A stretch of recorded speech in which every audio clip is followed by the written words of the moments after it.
We've got someone in your office who's an absolute galah. What can you do to prank them?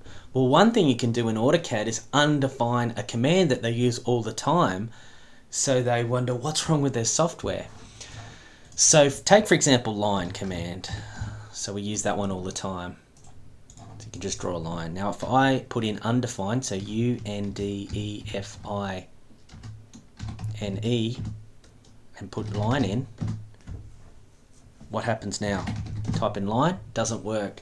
The auto spell's trying this, line type manager. That's not the command I want. Now what about the short key? Does that work? Nope. Lay on command is run instead. So you've undefined the line command there, which can really frustrate people.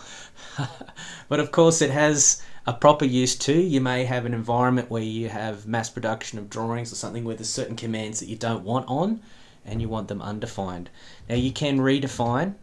Just type that back in, redefine as a command, and type in line, and there you go, it works again.